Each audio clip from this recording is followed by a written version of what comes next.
Ahmed Elgendy is a trailblazer and a history maker. In Tokyo, won the silver medal, became the first African to win an Olympic medal in pentathlon, taking silver that summer. But then last summer in Paris, everything changed again because he took it to a new level, put some injury and doubt issues all behind him, stormed to an unbelievable gold medal in the Palace of Versailles, and in the process became a bit of an Egyptian icon. And that's why you're such a busy Okay. man. So No. really, Thank I'm you, really man. happy to have you, Ahmed, on the Pentathlon podcast. You're one of our first guests, and that's for a reason because of how amazing your last year has been. So the first thing I should say is a big welcome and a big thank you for joining us. No, you're welcome, and thank you so much for hosting me in the UIPM podcast. And I hope it can be a good talk and Yeah. a good one for the UIPM pentathlon. Yeah. Well, it's interesting because this is one of the first episodes, and we're going to have some people who are newcomers to pentathlon listening to this, watching it on YouTube, Spotify, wherever. And I just think before we even get into your crazy year, it might Yeah. be fun to kind of think, or just to ask you, what is it that you love about modern pentathlon and where it's brought you in life? So actually, like as I said many times before, I started modern pentathlon when I was 6 years old, and it was like I entered it by accident. Actually, like it was I was going to do just sports and just for fun, not for competing or having mind to be an Olympic champion or world champion. But like 2 years after, when I was 8 years old, when I entered the first national competition for me, and I got third place, the coach started to tell my parents that they have to focus on my sports career, and I have a good potential in this sport. So actually, like, yeah, my parents started to get in it deeply, and started to know the to focus on details. Actually, when I was 11, I left modern pentathlon, and I went for swimming only. But actually, like after 2 years doing swimming only, like I started feeling, no, this is not my sport. Right. I was very good in swimming, and Mhm. I was winning in the national competitions. But I started feeling like I'm so bored in this sport. Like I feel that modern pentathlon is more interesting. Yeah, it's very tough, but it's very interesting. So like I said, and I actually in 2014 I joined the youth national team Mhm. that was preparing for the Youth Olympic Games in 2018. So that was 4 years before. I was convinced, and I was like started focusing on my modern pentathlon career. And anyone asks me like, why did you choose modern pentathlon? I say like because yeah, it's a very tough sport, but it's very interesting. It taught me many things. Like you are doing five sports, combining between speed, agility, many skills in it. So, like literally, I taught, I was taught from modern pentathlon many skills that also was useful for me in the external life, not in the sports life only. Mhm. Yeah. Yeah. It's funny because, asking you where modern pentathlon brought you in life and then remembering how crazy your life has been for the last 10 months, particularly like becoming an Yeah. Olympic champion, a national hero, one of the most truly epic homecomings I've ever seen in my life. And Yeah. then last month tying the knot with the love of your life, Mariam. Congratulations on Yeah. that. Thank So you like so much. Thank you.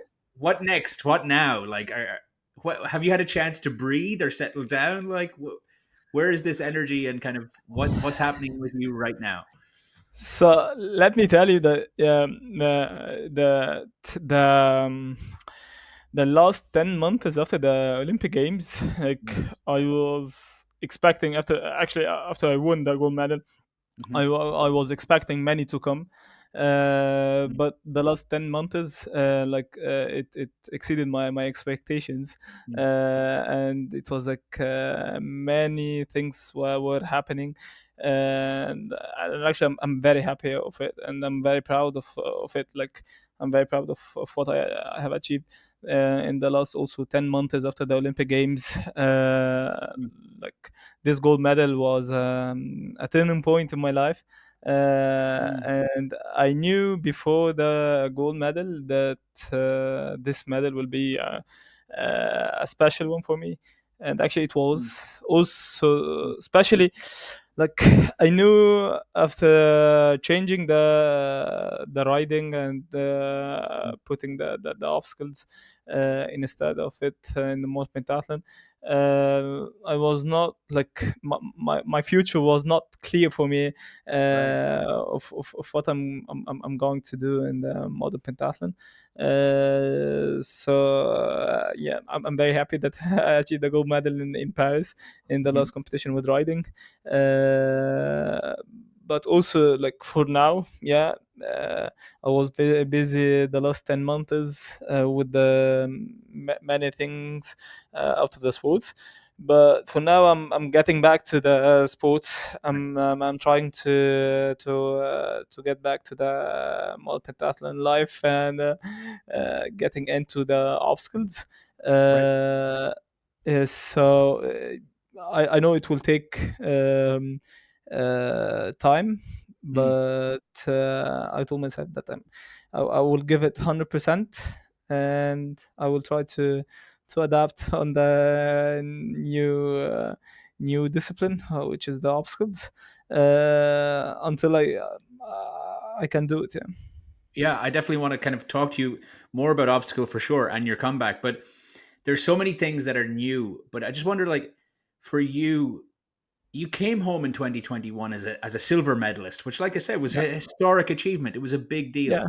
But how different is it being a gold medalist? Like, it clearly struck something nationally in Egypt that has put Yeah. you and modern pentathlon onto a level that here we see it. Yeah. Like this Yeah. Here we see. homecoming.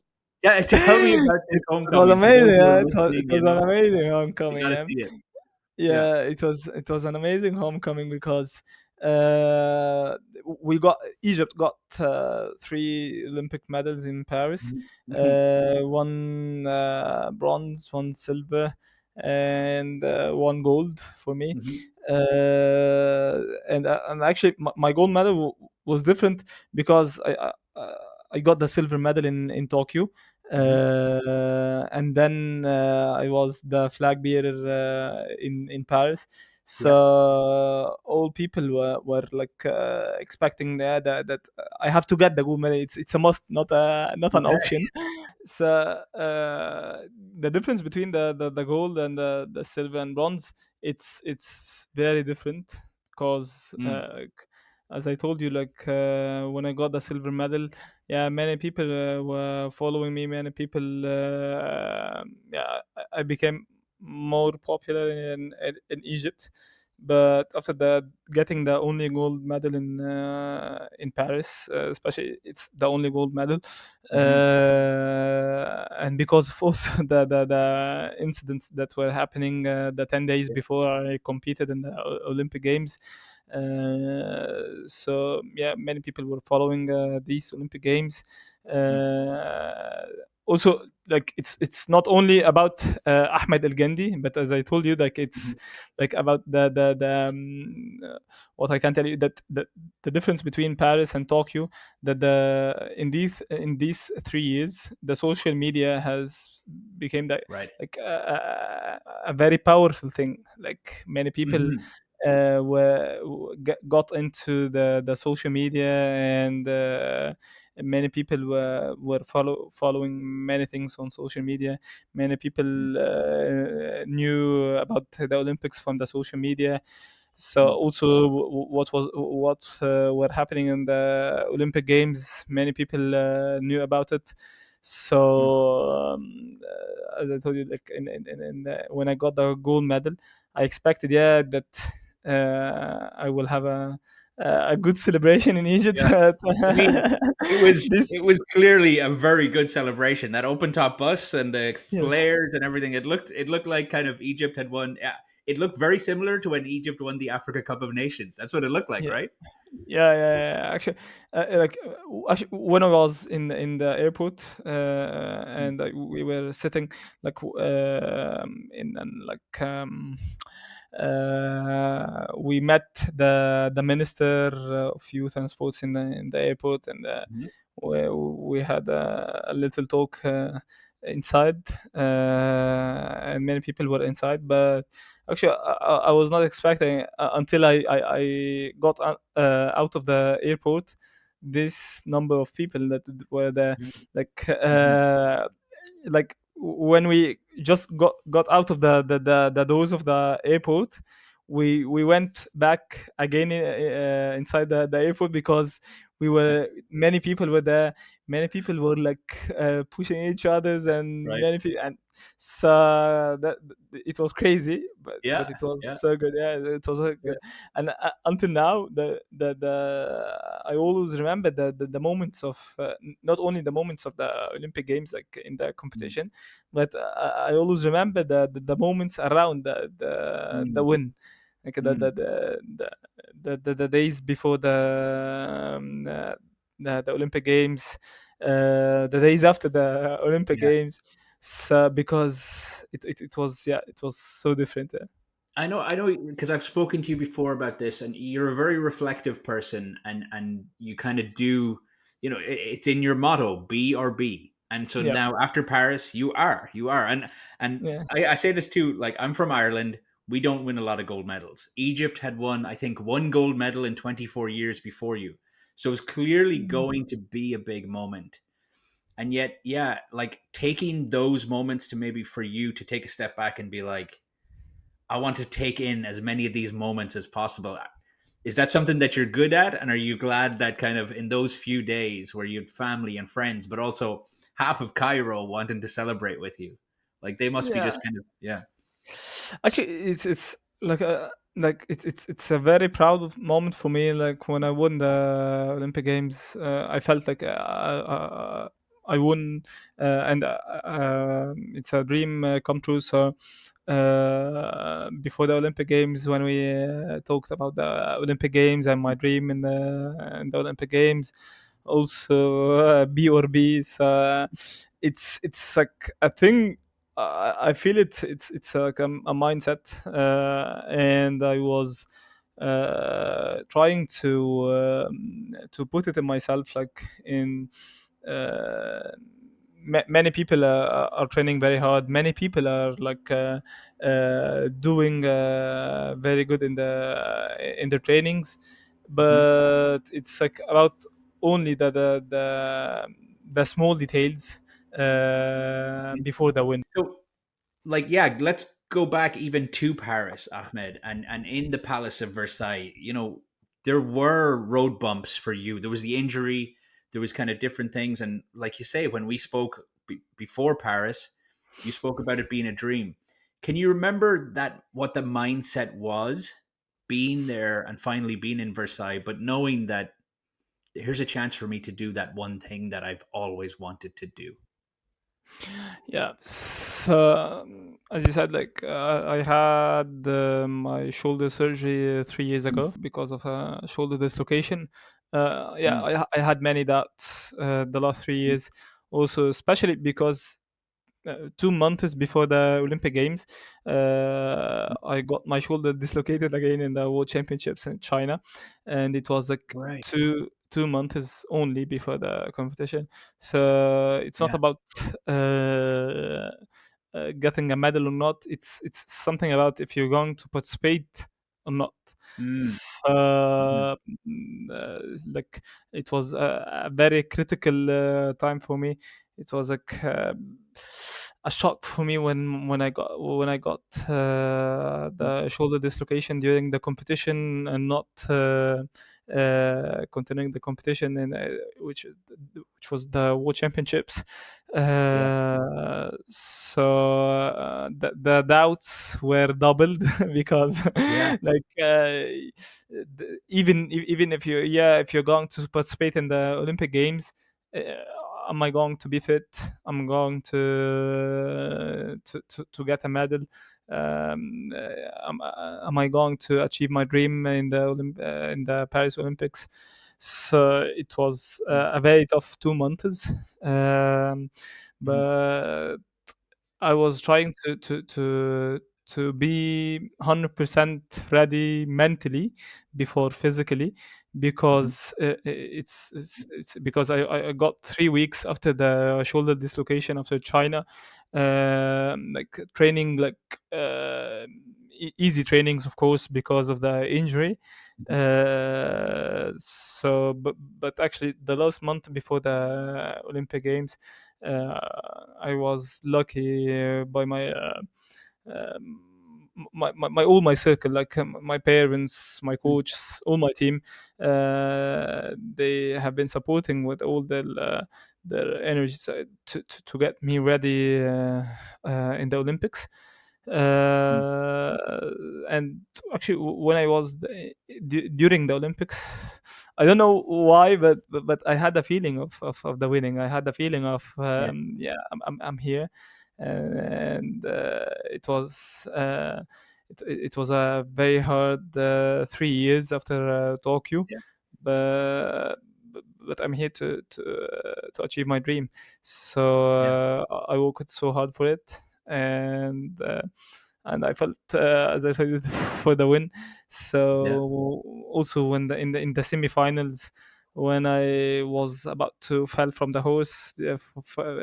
during during the Yeah. riding, because of a stop of the horse before the jump.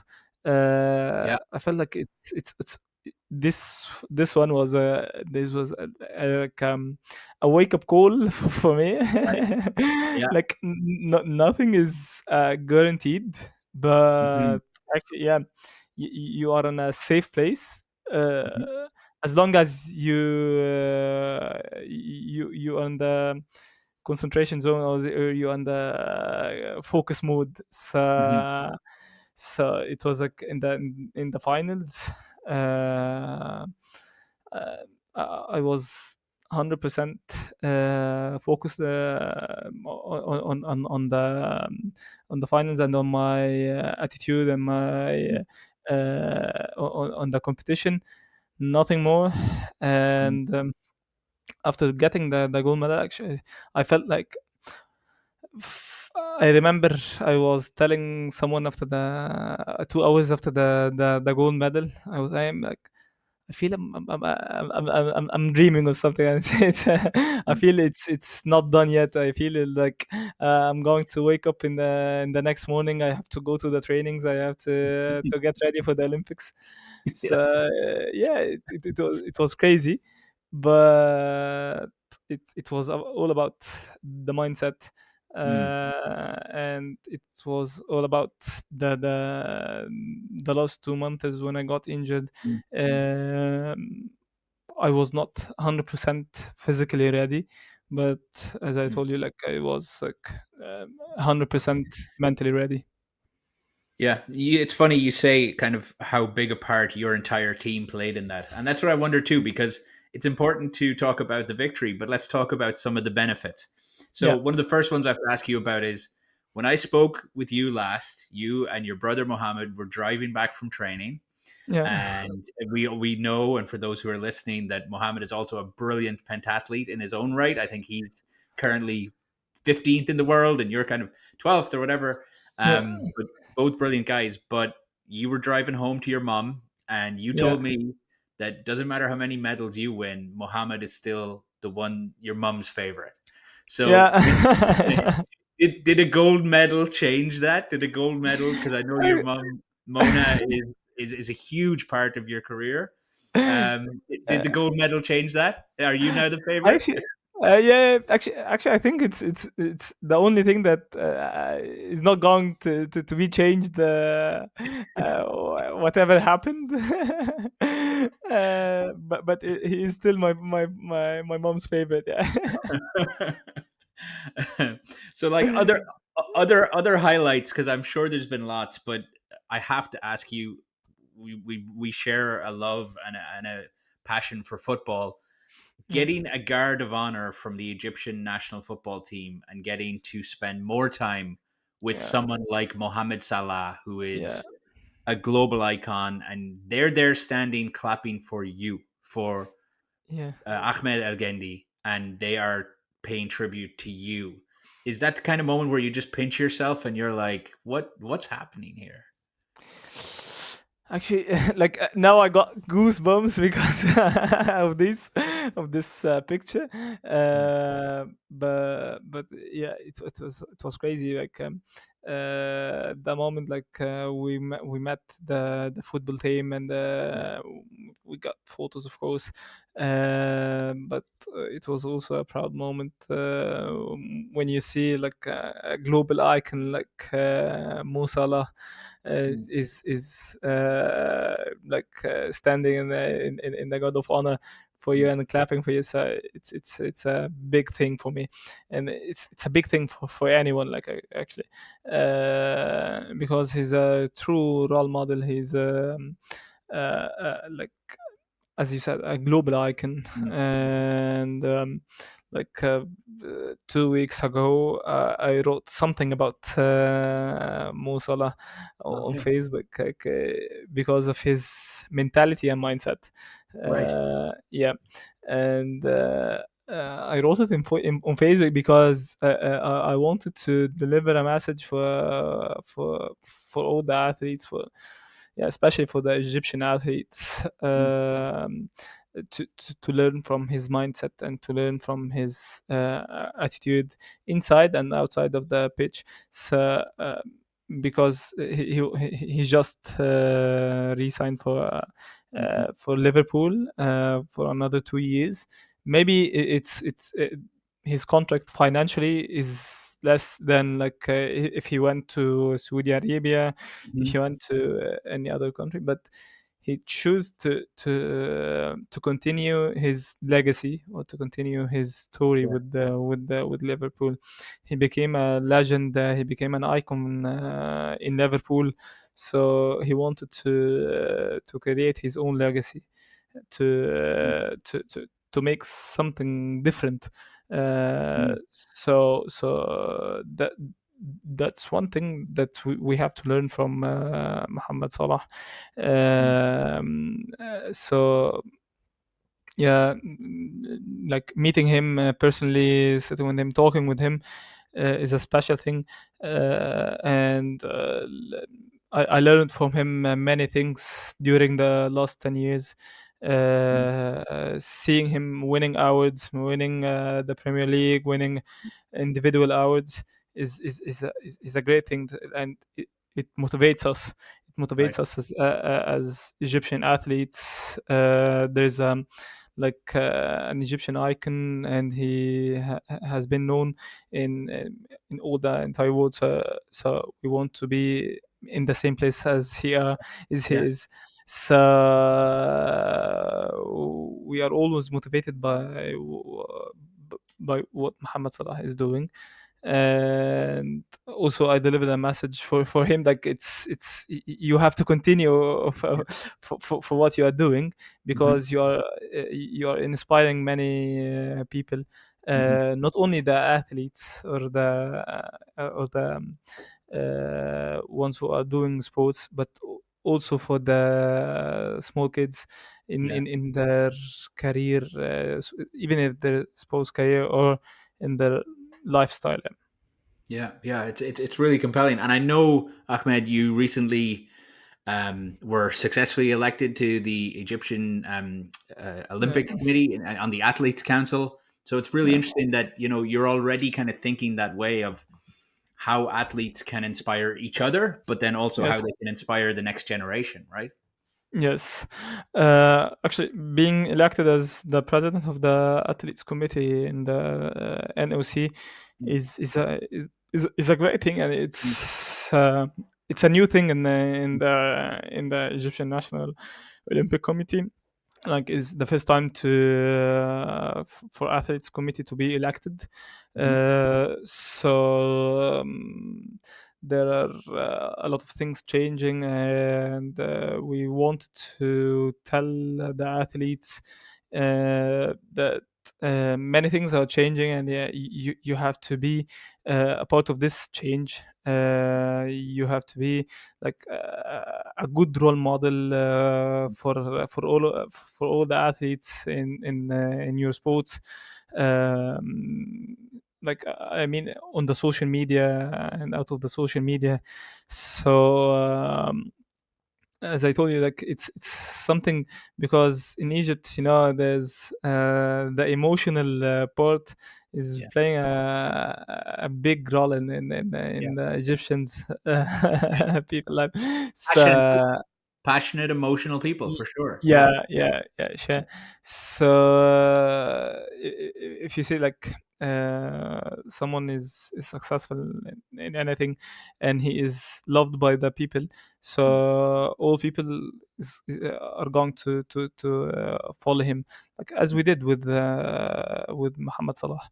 mhm, We all love Muhammad Salah. We love his attitude. We love his lifestyle. mm, So we have been like doing the same thing. If we see Muhammad Salah is wearing this T-shirt, we are going to do the same thing. yeah, Is eating this food, we will eat the same food.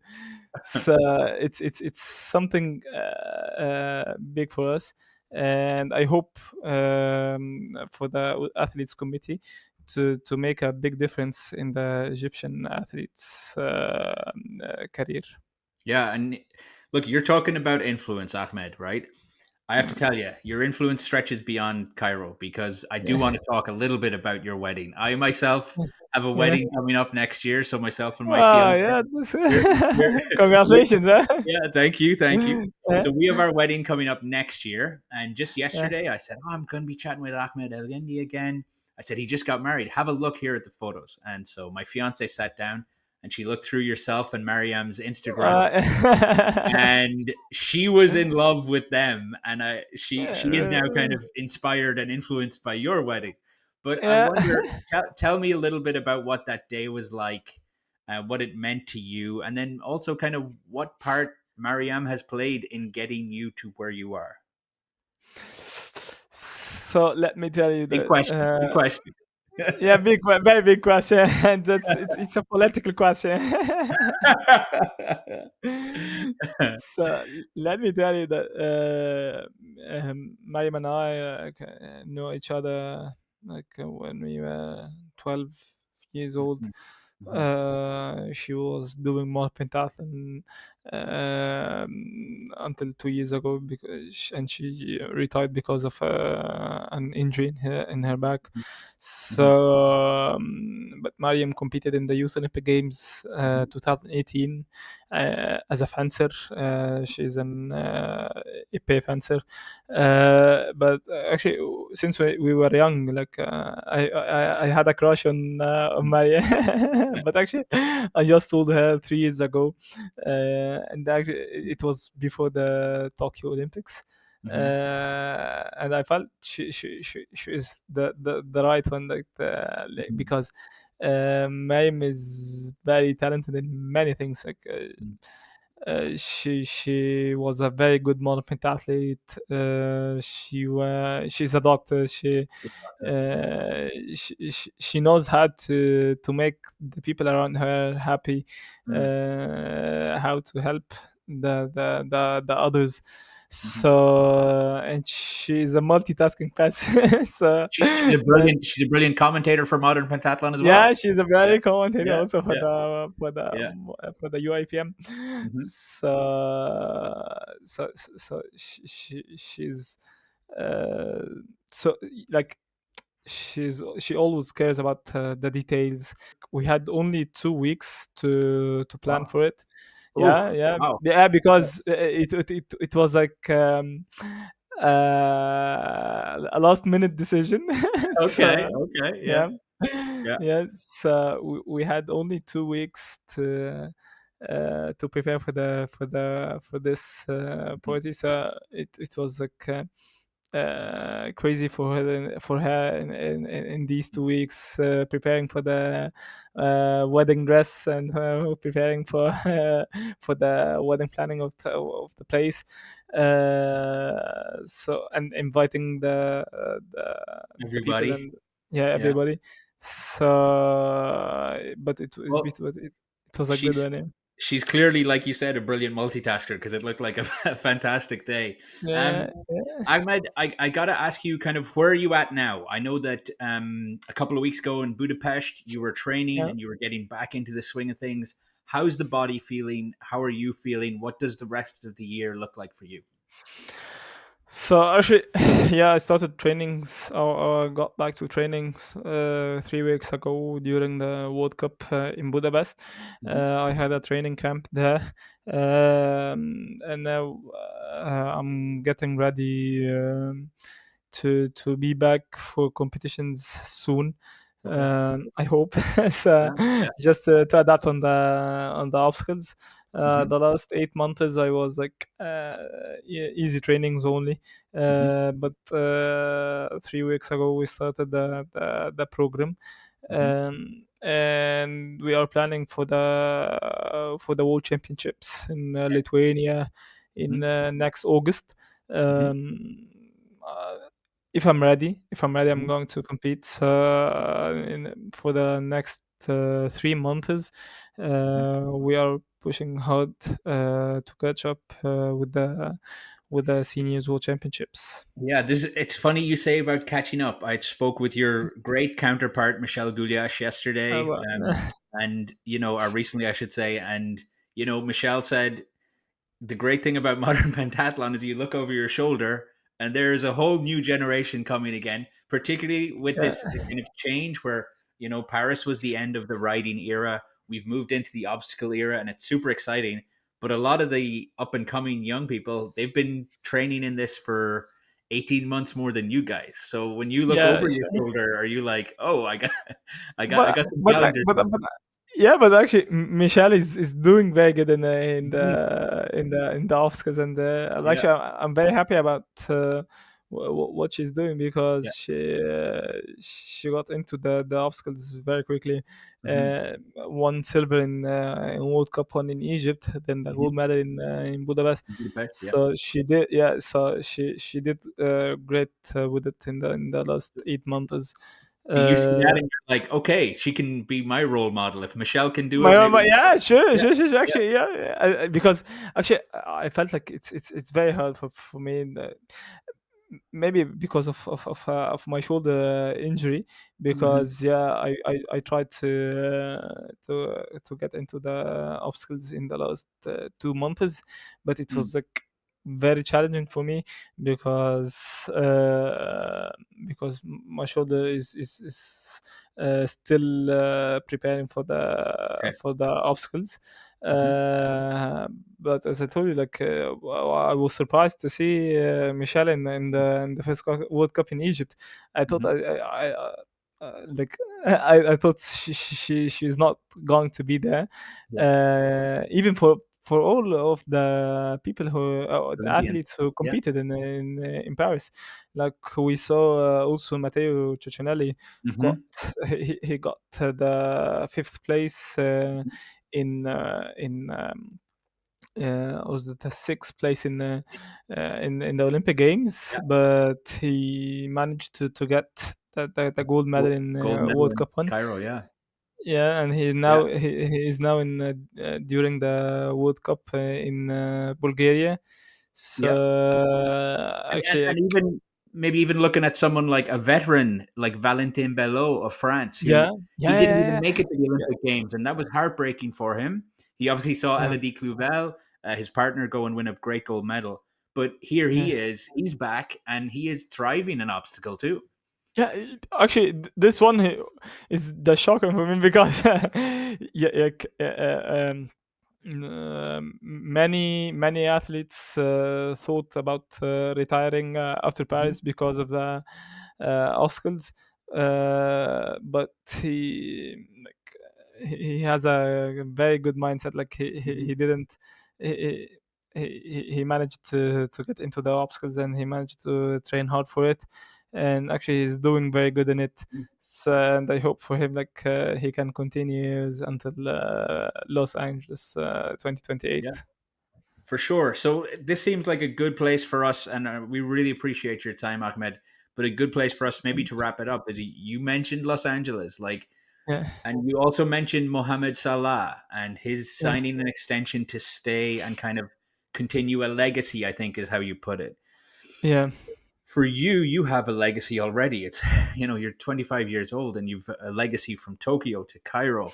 Sorry, Tokyo yeah. to Paris and bringing Right. that medal back to Cairo. So where does Yeah. Los Angeles fit? How much would it mean to you to potentially go back to another Olympic Games and to defend that title? It's it will be yeah, a great one for me if I could be there and I can get another medal, and I'm planning for it.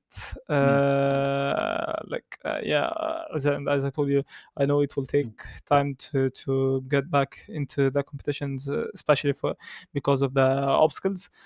mm, But I have all the time, and I can be prepared well for it. And if I'm going to Los Angeles, like if I decided like I will be training for Los Angeles, and I can be there.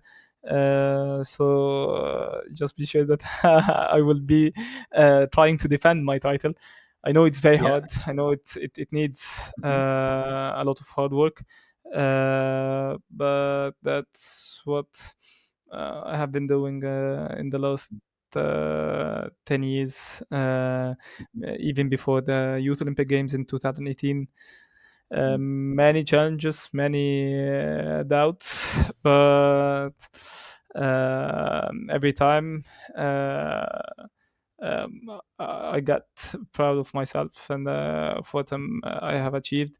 So I hope to continue until LA 2028, and not just being there, but also getting another gold medal. So mhm. getting three consecutive Olympic medals, Yeah. two gold, one silver, is a very different thing, and it will be like a great thing in my career. Yeah, I mean, B is your slogan, and it sounds Yeah, perfectly made for Hollywood. B could be a yeah, movie one day. yeah. I hope so. So Yeah. Uh, taking the Ahmed Elgendy experience to Hollywood, it makes sense to me. So hopefully it happens. Thank you so much. Ahmed, thank you so much for your time. The best of luck, like I say, with kind of getting back into the swing of pentathlon, and hopefully all that's to come this year. We really appreciate your time and looking forward to chatting more as the journey continues. Yeah, I hope so. I hope so, and thank you for hosting me.